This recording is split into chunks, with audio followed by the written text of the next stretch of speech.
Going into your second year with this group of receivers, what are the more significant changes you'd like to see in this group? Consistency.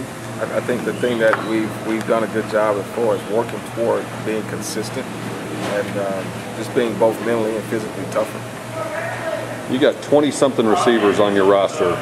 How close are you and Coach Jones and the rest of the offensive staff to solidifying your starting group or your 2 deep as you get ready for tech? Yeah, I think we're really close.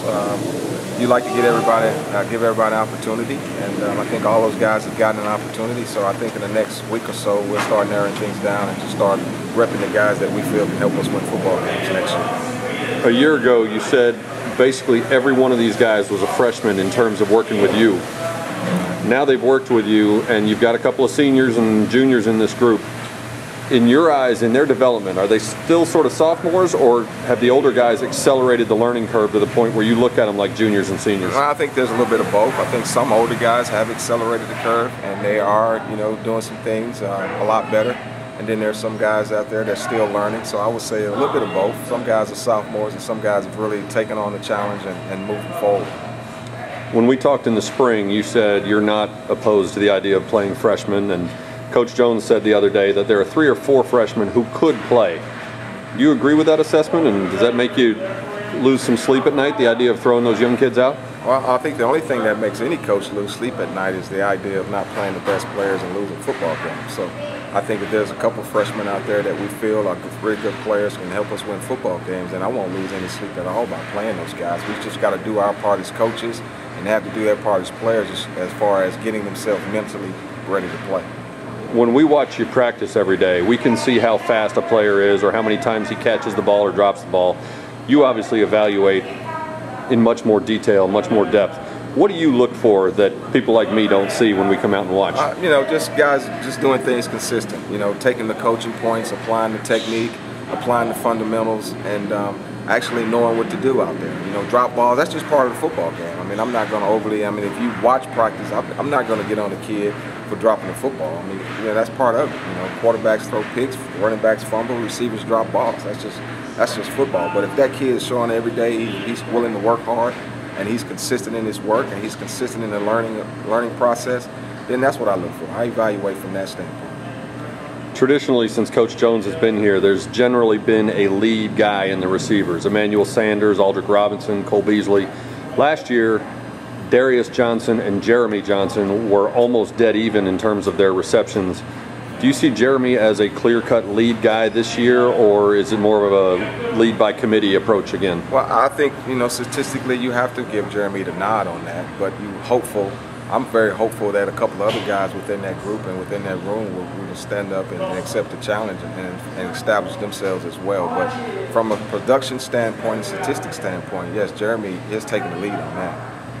You said at the end of the spring, I think, that Jeremy and Derek Thompson had very good off seasons, and Coach Jones said yesterday that Keenan Holman has had a very good off season. That all 3 look bigger and stronger. How much have they improved in your eyes? I think all those guys are getting better. You're forgetting Darius Joseph. He's another guy that's improving. Ryan Walker's improving. We've got a couple of other guys as well that are improving. So, I'm excited about all those guys, and that's what they're here to do. They're here to improve and get better and help this football team, help this program. So, to me, those are not surprises to me. Those are expectations from a lot of people, but mostly it should be their expectation to come here and get better every year and contribute. And I think those guys, they understand that now, and they're willing to do whatever it takes to, be contributors and be productive. Ryan Walker is another guy that Coach Jones mentioned the other day. He said he's made a big jump since last year. Where has that improvement come? How have you seen the most improvement in Ryan? Ryan has always been dedicated, so I really can't point a finger at his dedication, his commitment. He's always been committed to our program. I think his, just attention to detail and consistency as far as catching the football and someone that you can rely on and depend on. He's very trustworthy out there. What do you like about Darius? He filled in last year when Darius Johnson got hurt. He made the big touchdown against Tulane where it looked like he knew he was about to get hit, and he took that hit and held on for the touchdown. What do you like most about him and what he adds to this offense? I think that game defines who he really is. He's a physically tough kid, And that's one of the things that I feel we've got to do a better job in our room. And the guys have accepted that challenge and have gotten better. And Darius definitely brings a physical presence to the room, and we need that. We've got to have him doing that, and he's also a contributor on special teams. So as far as his physical play and the way he plays the game physically, I mean, I think that's what he brings, and that's the trait we need. Several of the freshmen have made some plays this fall in camp. Bryce Taylor, Jeremiah Gaines, Cedric Lancaster, Everett Dickerson. Coach Jones has said nice things about all of them. What's the hardest part? All these guys can run a little bit. All these guys can catch a football. What's the hardest part for a freshman receiver coming in, making the jump from high school to college? Well, you know, all those guys definitely have challenges as far as making that jump from a speed standpoint. I mean, the tempo of the game itself. Some of the things that they were able to get away with, because obviously all those guys were stars at their high school, they can't get away with. So, you know, just being able to understand that there is a quality of work ethic you have to have, and coming out here and performing every day at your highest level, and having standards and playing up to those standards on a daily basis. I think that's the biggest adjustment for any freshman coming into a college football program. So, you know, those guys are good kids. All those guys are great kids, and they're willing to come in here and they're working hard, and you know, they understand that. So I don't see us having any issues with that, but, you know, there's still some growing pains that we have to go through, and we're willing to go through that. They're good enough for us to, you know, go through a little growing pains with those guys. You often hear players, especially linemen, when they go through preseason camp say, I'm tired of beating on the same guys every day in practice and having them beating on me.